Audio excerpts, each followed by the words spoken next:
अब हम लोग पढ़ेंगे लीवर। लीवर बॉडी का सबसे बड़ा ग्लैंड होता है, सबसे लार्जेस्ट ग्लैंड होता है।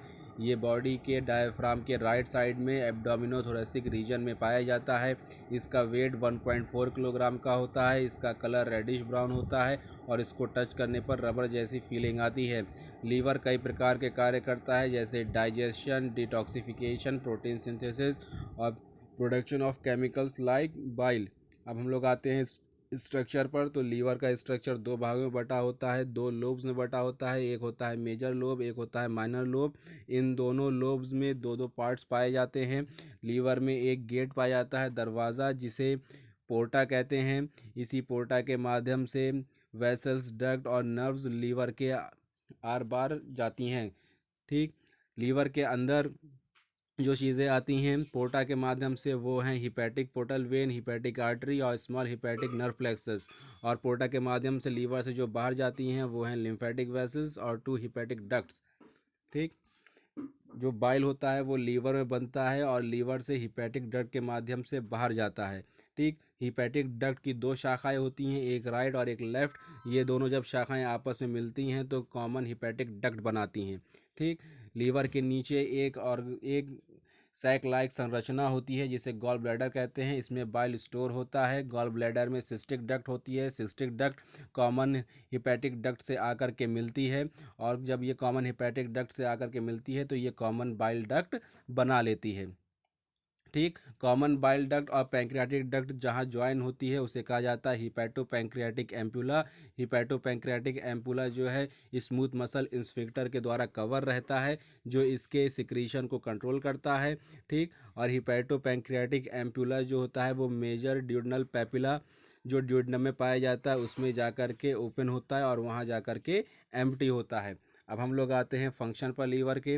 तो फंक्शन क्या करता है, वो ये कार्बोहाइड्रेट मेटाबॉलिज्म करता है, यानी हमारे बॉडी में ग्लूकोज लेवल को मेंटेन रखता है। अगर हमारी बॉडी में ग्लूकोज लेवल कम होता है तो ये ग्लाइकोजन को तोड़ करके ग्लूकोज बना देता है। और अगर हमारी बॉडी में ग्लूकोज की मात्रा ज़्यादा होती है, ठीक, अगर हमारे ब्लड में ग्लूकोज की मात्रा ज़्यादा होती है तो ये ग्लूकोज को ग्लाइकोजन में कन्वर्ट कर देता है।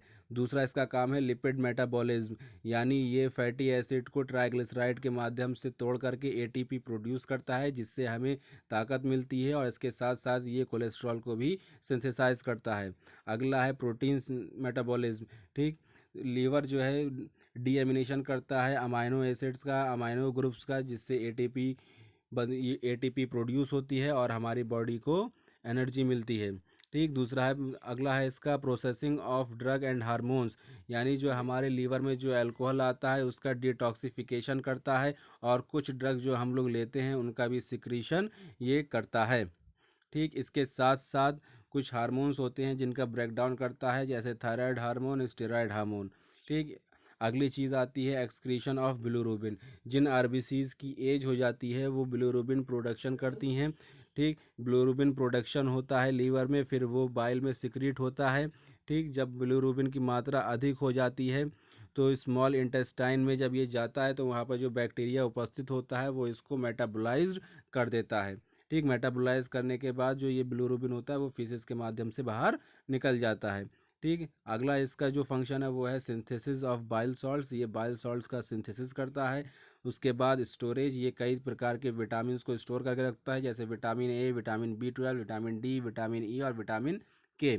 इसके साथ साथ ये फैगोसाइटोसिस प्रोसीजर को भी फॉलो करता है, जैसे जो हमारी बॉडी में आरबीसी, डब्ल्यूबीसी पाई जाती हैं जब उनकी एज हो जाती है, यानी जब उनकी उम्र हो जाती है तो लीवर में एक प्रकार की सेल पाई जाती हैं जिसको स्टेलेट रेटिकुलो एंडोथीलियल यानी कफर सेल कहते हैं।